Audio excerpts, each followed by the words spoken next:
दोस्तों, वंदे मातरम। आप लोगों के बहुत सारे क्वेश्चंस हमारे यूट्यूब चैनल में, जिसमें कि एक ही क्वेश्चन रिपीट होता हुआ देखा गया है बार बार कि क्या उत्तर प्रदेश में 2022 के इलेक्शन में बीजेपी सत्ता में फिर से आ पाएगी और उनके जो करंट सत्ताधारी चीफ मिनिस्टर योगी आदित्यनाथ जी हैं, क्या वो फिर से मुख्यमंत्री बन पाएंगे।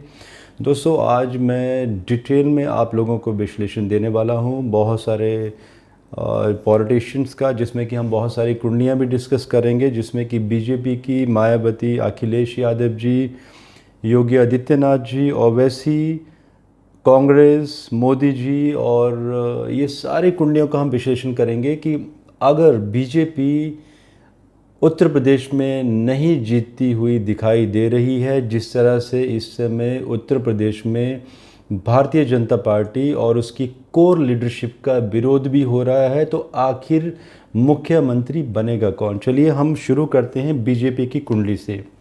आप लोग स्क्रीन में एक कुंडली भी देख रहे होंगे। वैसे भी मैं पहले भी डिटेल एनालिसिस दे चुका हूं बीजेपी के बारे में। 6 अप्रैल 2021 इसी समय मैंने एक वीडियो दिया था, प्लेलिस्ट में आप चेक कर सकते हैं, जिसमें हमने डिटेल विश्लेषण किया था। आज शॉर्ट विश्लेषण करेंगे कि चंद्रमा में गुरु का अंतर चल रहा होगा उस समय जब ये इलेक्शन का टाइम आएगा उत्तर प्रदेश में। चंद्रमा एक तो वृश्चिक राशि में है और नॉर्थ की राशि है ये। गुरु को यहाँ पर केंद्र आधिपत्य दोष से बच गए हैं यहाँ पर गुरु, लेकिन शनि, मंगल, राहु से पीड़ित हो चुके हैं। तो यहाँ पर बीजेपी को नॉर्थ में सक्सेस नहीं दिखाई दे रही है, क्योंकि नॉर्थ की जो राशियाँ हैं, कर्क राशि एवं मीन राशि, यहाँ पर कोई भी सपोर्ट नहीं दिखाई दे रही है। और अगर हम वर्ष कुंडली में भी चले जाते हैं 2021 एवं 22 की, तो वहाँ पर भी नॉर्थ इंडिया में जो सबसे बड़ी स्टेट है उत्तर प्रदेश, बीजेपी को यहाँ पर बिल्कुल भी सक्सेस नहीं दिखाई दे रही है। बीजेपी यहाँ पर हारती हुई दिखाई दे रही है। तो अब हम चलते हैं आगे मायावती जी की कुंडली में, कि देखते हैं कि मुख्यमंत्री आखिर बनेगा कौन। यहाँ पर मैं बहुजन समाजवादी पार्टी की कुंडली की बजाय मैं मायावती जी की कुंडली पे डायरेक्ट आ जाता हूँ, क्योंकि उनका इन्फ्लुएंस ज़्यादा है उत्तर प्रदेश में। क्योंकि आज भी लोग बहुजन समाज पार्टी की बजाय जो उसकी लीडरशिप है उसे ज़्यादा याद करते हैं, क्योंकि जिस तरह से मायावती जी ने कुछ मेट्रो सिटीज़ में जो बहुत बड़े बड़े काम किए, जिसमें हम गौतम बुद्ध नगर की भी बात करते हैं, तो आज भी उन्हें उनके कार्यों के लिए याद किया जाता है। तो मायावती जी की कुंडली आपके सामने स्क्रीन में है। तो बुध की महादशा स्टार्ट हुई थी इनको 25 मई 2013 से। तो जब से ये बुध की महादशा स्टार्ट हुई है, तो एक डाउनफॉल इनकी लाइफ में देखा गया है, और ये मई 2030 तक रहेगा। और बुध महादशा में अभी जो अंतर आएगा इनको 24 नवंबर 2011 से ये 21 नवंबर 2022 तक रहेगा, मंगल का अंतर। बुध इनके लिए मारक हैं एवं मंगल बेशक यहाँ पर योग कारक हैं, लेकिन पंचम घर में शनि एवं राहु से पीड़ित हो चुके हैं। एंड इसके साथ साथ दशांशा कुंडली में भी इस समय जो मंगल की जो स्थिति है वो शुभ नहीं है, एवं बुध यहाँ पर नीच के हैं, जनता स्थान में सक्सेस नहीं दिखाई दे रही है। बल्कि इसके बावजूद ये दिखाई दे रहा है कि इलेक्शन के दौरान इनको कोई ना कोई शारीरिक रोग, जैसे कि दाएं घुटने में कोई ना कोई सर्जरी के योग, गुप्त रोग, अल्सर, लीवर, कोई ना कोई पेट की या पेट के नीचे कोई ना कोई सर्जरी के योग यहाँ पर दिखाई दे रहे हैं, कि जब इलेक्शन चल रहे होंगे तो उनको इस समय मायावती जी को हेल्थ की परेशानियों से भी जूझना पड़ेगा। तो यहाँ पर मुझे इलेक्शन में सक्सेस नहीं दिखाई दे रही है, बल्कि जितनी वो सीट्स पहले ले चुकी हैं उसके आसपास ही दिखाई दे रही हैं। बाकी दोस्तों, जो सीट्स के बारे में जो विश्लेषण होगा वो तभी होगा जब इलेक्शन कमीशन उत्तर प्रदेश में इलेक्शंस डिक्लेयर करेगा। उस डेट की फिर से कुंडली बनेगी और वहाँ से देखा जाएगा कि किस पार्टी को कितनी सीट्स मिलेंगी। अब आ जाते हैं अखिलेश यादव जी की कुंडली के ऊपर। अखिलेश यादव जी की कुंडली, जो कि कन्या लगन की कुंडली है। अब आप देखिए इस कुंडली में जब 2017 में इलेक्शन चल रहे थे उत्तर प्रदेश में, तो इनको केतु की महादशा स्टार्ट हो गई थी और केतु इनके बैठे हुए हैं 10th हाउस में, बुध की राशि में, और बुध अच्छी स्थिति में नहीं है। अगर हम दशांशा कुंडली में चले जाते हैं तो लियो एसेंडेंट बनता है, मतलब कि लगन का ही व्यय हो जाना। एक तो केतु बुध की राशि के हैं, खुद को व्यय कर दिया है, तो ये दशा रहेगी इनकी मार्च 2024 तक। तो मार्च 2024 तक बहुत सारी परेशानियां यहाँ पर दिखाई दे रही हैं और इलेक्शन में यहाँ पर 2022 में सक्सेस नहीं दिखाई दे रही है, क्योंकि उस समय इनका केतु में शनि का अंतर चल रहा होगा और शनि गुरु की ट्रांजिट होने वाली है 6ठे घर में। 6ठा शत्रुओं का घर होता है, तो शत्रु इनके जो होंगे इनके ऊपर भारी पड़ेंगे, इनके लिए परेशानियां खड़ी होंगी। और ये भी इंडिकेशन दिखाई देते हैं कि इनके पार्टी के कुछ लोगों के अगेंस्ट कोई ना कोई केसेस निकलते हुए या पुराने कोई ना कोई घोटाले निकलते हुए यहाँ पर दिखाई देंगे, क्योंकि 6ठा घर डिस्प्यूट्स का भी दिखाई देता है। अब आ जाते हैं योगी जी की कुंडली के ऊपर। योगी जी की कुंडली हम पहले भी इसके ऊपर विश्लेषण दे चुके हैं, मैंने इनके ऊपर 2 या 3 वीडियोस दिए हैं, आप देख सकते हैं हमारे यूट्यूब चैनल में बहुत ही डिटेल एनालिसिस, जिसमें कि एक वीडियो में तो मैंने अराउंड 20 मिनट का एक बहुत ही एजुकेशन वीडियो भी दिया था योगी जी की कुंडली में, क्योंकि बहुत ही इंटरेस्टिंग चार्ट है। अब इस कुंडली में केतु महादशा में जब ये इलेक्शंस हो रहे होंगे तो गुरु का अंतर स्टार्ट होगा। गुरु बेशक केतु के ही नक्षत्र के हैं तो बेटर स्थिति दिखाते हैं, लेकिन 7वां जो घर है इनका शत्रु, देखिए यहाँ पर मित्र इनके शत्रु हो जाएंगे 7म घर में। 7वें घर में शनि एवं गुरु दोनों की ही ट्रांजिट हो रही होगी अप्रैल में कुंभ राशि पे। तो 7वां घर का मतलब है कि मित्रों का शत्रु बन जाना, जो इनके अपने ही पार्टी के लोग हैं इनकी जड़ें कमज़ोर करने की कोशिशें करेंगे और इनको हराने के लिए भी कोशिशें करेंगे, और साथ में शत्रु भी सक्रिय रहेंगे, क्योंकि इनका षष्ठेश शनि, जिसको यहाँ पर सूर्य शनि साथ में है, सपोर्ट नहीं दिखाई दे रही है। और अगर हम इनकी डबल ट्रांजिट और साथ में दशांशा कुंडली की बात करें तो 2017 में जिस तरह से ये बहुत ही मजबूती से चीफ मिनिस्टर बने थे और तब वो अचानक ही चीफ मिनिस्टर का चेहरा भी घोषित किया गया था इनको बीजेपी द्वारा, तो यहाँ पर ट्रबल बहुत ज़्यादा दिखाई दे रही है कि शत्रु तो पीड़ा देंगे ही, एक बहुत बड़ा चक्र भी हो शत्रुओं ने इनके लिए खड़ा कर दिया है। आप लोगों ने देखा भी होगा अभी यूपी में भी ये जो उपद्रवियों के जो आंदोलन जो नवंबर 2020 से शुरू हो चुके हैं, अब ये फिर से वहाँ पर होना शुरू हो चुके हैं और एक स्ट्रैटेजी के तहत उनको गिराने की कोशिशें भी की जा रही हैं। तो ये समय शुभ नहीं दिखाई दे रहा है इनके लिए। अब चलते हैं ओवैसी जी की कुंडली के ऊपर। ओवैसी जी की कुंडली में 13 मई 1969 इनका डेट ऑफ बर्थ है। मेरे पास समय नहीं है, लेकिन आप में से ही किसी सब्सक्राइबर ने हमें मैसेज किया था प्रश्न कुंडली के लिए, मैंने वो टाइम नोट कर लिया था। तो जो प्रश्न कुंडली बनती है, एक तो देखिए उस प्रश्न कुंडली में मेष लगन निकल कर आता है और टॉरस में लाइक 2nd हाउस में अगर हम कहें तो चंद्र एवं राहु, जो इंडिकेट करते हैं कि एक पर्सनालिटी भी निकल कर आती है इनकी कि ये बहुत ही इन्फ्लुएंशियल एंड मैजिकल कम्युनिकेशन के लिए बहुत फेमस हैं। इनका वाणी पे बहुत ज़बरदस्त कंट्रोल है, एग्रेसिव कम्युनिकेशन रहता है यट मैजिकल। और ये एक जो गुरु का भी वहाँ पर प्रभाव है, तो इंडिकेशन दिखाई देता है कि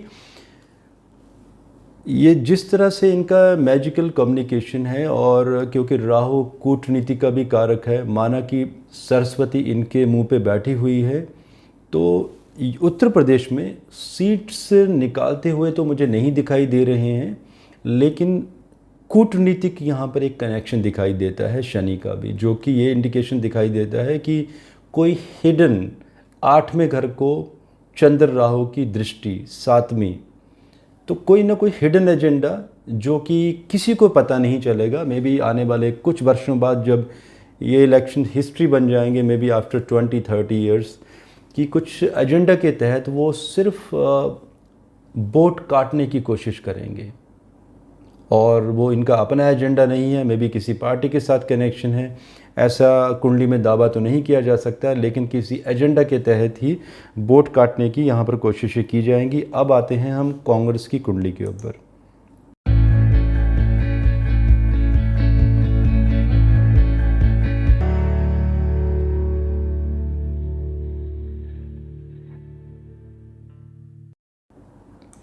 कांग्रेस की कुंडली में दोस्तों गुरु में मंगल का अंतर चल रहा होगा जब इलेक्शन होंगे, क्योंकि 2 नवंबर 2021 से मंगल का अंतर, मंगल यहाँ पर भाग्येश है एवं गुरु की महादशा कांग्रेस को मार्च 2009 से स्टार्ट हुई है और ये यहाँ पर एक बेटर स्थिति दिखाई दे रही है।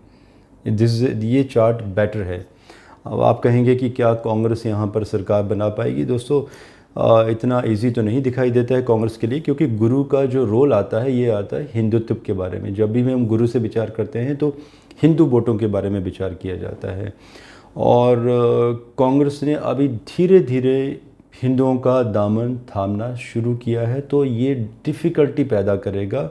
इतना आसान नहीं होगा इस समय कांग्रेस के लिए, क्योंकि अचानक ही आप हिंदुइज़्म में हिंदुओं के वोट लेने की कोशिश करेंगे, जुपिटर को एक्टिव करने की कोशिश करेंगे, तो ये टफ कंडीशन रहेगी, जो कि मार्च 2009 से भी अगर हम देखें गुरु का रोल, और 2014 में भी इलेक्शन हुए थे तो कांग्रेस को हार का मुंह देखना पड़ा था।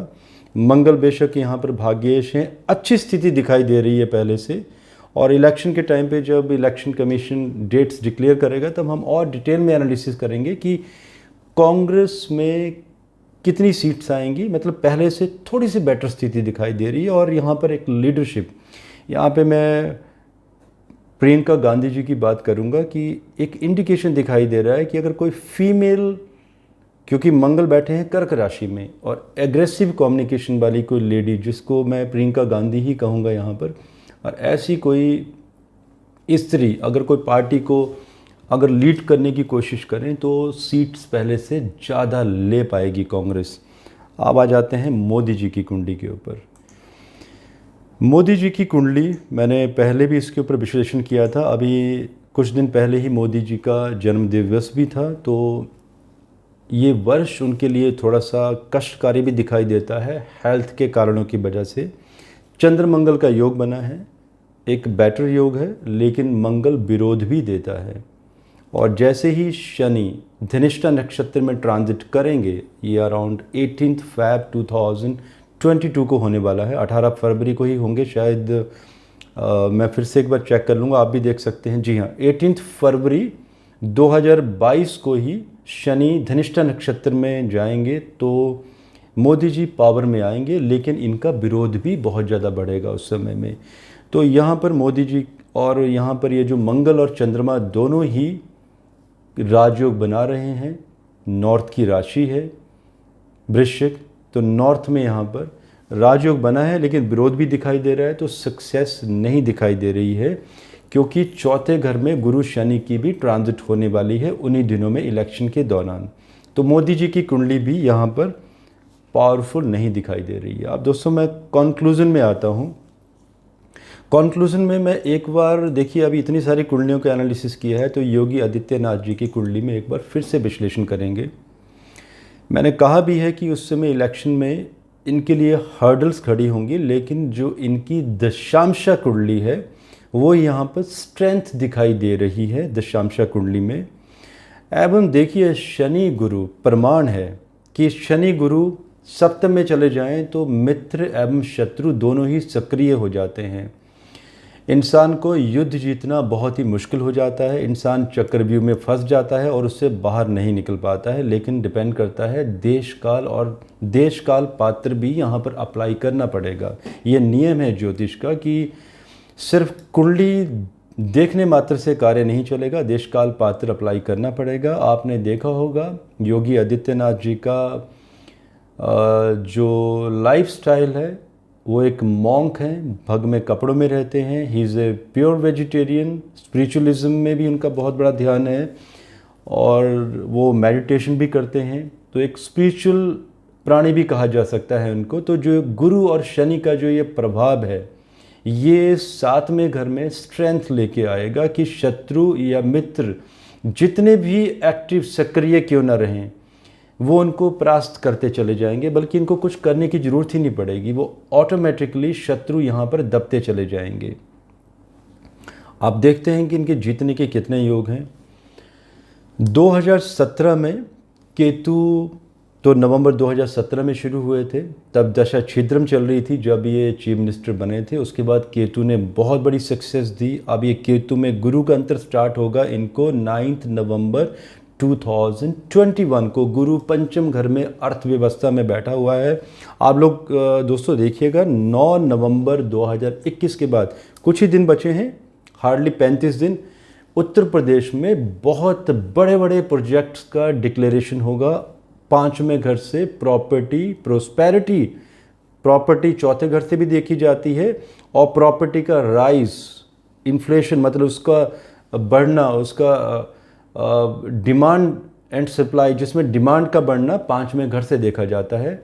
जिसमें प्रॉपर्टी में आप देखा होगा, आप लोगों ने अभी रेट टूटे हुए हैं, ये दिखाई दे रहा है कि 9 नवंबर 2021 से अचानक ही उत्तर प्रदेश में प्रॉपर्टी के रेट बढ़ जाएंगे और कम से कम 15 से 20% का हाइक होगा। और क्योंकि ये क्यों होगा ये तो नहीं मालूम, लेकिन ये इंडिकेशन दिखाई देता है कि योगी आदित्यनाथ जी शायद कुछ बहुत बड़ी बड़ी डिक्लेरेशन करने वाले हैं, और वो भी उनके जो प्लान्स होंगे वो कॉन्क्रीट एग्जीक्यूशन के साथ कुछ ना कुछ बड़ा लेके आने वाले हैं। तो एक तो गुड न्यूज़ भी है उत्तर प्रदेश के लिए। यही केतु इन्होंने बहुत बड़ी सक्सेस भी दी। जब ये मुख्यमंत्री बने तो इनके लिए बहुत सारी हर्डल भी आई उसके बाद, लेकिन ये कार्य करते चले गए और कामयाब भी होते चले गए। अब ये केतु में गुरु का अंतर, अब यहाँ पे गुरु चले गए हैं, गुरु रेट्रोग्रेड है, मतलब और ज़्यादा पावरफुल हो गए हैं मूला नक्षत्र में, और केतु के ही नक्षत्र के हैं। गुरु यहाँ पर एक बहुत बड़ी सक्सेस की तरफ इशारा भी कर रहे हैं। केतु कर्क राशि में है, कर्क राशि नॉर्थ की है, तो नॉर्थ में इन्होंने अपना एक बहुत बड़ा प्रभाव भी जमाया है। उत्तर प्रदेश एक कंट्री के बराबर है और भारत का फोर्थ हिस्सा गिना जाता है आबादी के हिसाब से भी। तो यहाँ पर दोस्तों एक थोड़ा सा स्टेबिलिटी दिखाई दे रही है। और अगर हम ओवरऑल एनालिसिस में, अगर सब कुंडलियों में अगर हम विश्लेषण करें, तो ये कुंडली ऐसी दिखाई दे रही है जिसमें कि इलेक्शन में 2022 में सक्सेस दिखाई दे रही है, और ये भी दिखाई दे रहा है कि मित्रों द्वारा कोई ना कोई परेशानियां खड़ी की जाएंगी, जिसमें कि पहले से सीट्स का कम होना यहाँ पर इंडिकेशन दिखाई देता है। लेकिन ये इलेक्शन के समय में ही देखा जाएगा। अब आप लोगों के क्वेश्चन फिर आएंगे कि मैंने थंबनेल में ऐसा क्यों लिखा है कि बीजेपी नहीं जीत पाएगी और मुख्यमंत्री बनेगा कौन। दोस्तों, मैंने बीजेपी की भी कुंडली का विश्लेषण किया है और बीजेपी की कोर लीडरशिप के भी बारे में बात करें। मैं यहाँ पर दावा करना चाहता हूँ एक बात का कि ये एक ऐसी कुंडली है इन सभी कुंडलियों में कि अगर योगी आदित्यनाथ जी अलग पार्टी बनाकर भी अगर इलेक्शन लड़ते हैं तो उनके जीतने के चांसेस ज़्यादा दिखाई देते हैं यहाँ पर। और अगर उनकी पार्टी में जो कोर लीडरशिप है अगर उनकी फेवर में कैंपेन करेगी तो इनकी सीट्स पहले से कम हो जाएंगी। तो इसलिए मैं एक स्टार, जो आपने देखा होगा जब भी आप कुछ बाई करते हैं स्टार दिया होता है, तो मैं कंडीशनल सक्सेस यहाँ पर दिखाई दे रही है। सक्सेस तो इनको फिर भी मिलेगी, ये मुख्यमंत्री फिर से बनते हुए नज़र आ रहे हैं, लेकिन अगर इनकी कोर लीडरशिप, इनकी पार्टी ने अगर कैंपेन किया उत्तर प्रदेश में तो इनकी सीट्स पहले से कम हो जाएंगी। और दोस्तों, इसके साथ साथ आप लोगों के और भी कोई क्वेश्चंस होंगे तो आप कमेंट कर सकते हैं। तो फाइनली कंक्लूजन यही है कि योगी आदित्यनाथ जी अपने बलबूते पर उत्तर प्रदेश में मुख्यमंत्री बनते हुए नज़र आ रहे हैं। और उत्तर प्रदेश की कुंडली भी मैं कभी डिटेल में डिस्कस करूंगा आप लोगों के साथ, जिसमें कि उत्तर प्रदेश में बहुत बड़ी आगे ग्रोथ भी दिखाई दे रही है। सो दोस्तों, मुझे इजाज़त दीजिए। धन्यवाद। भारत माता की जय।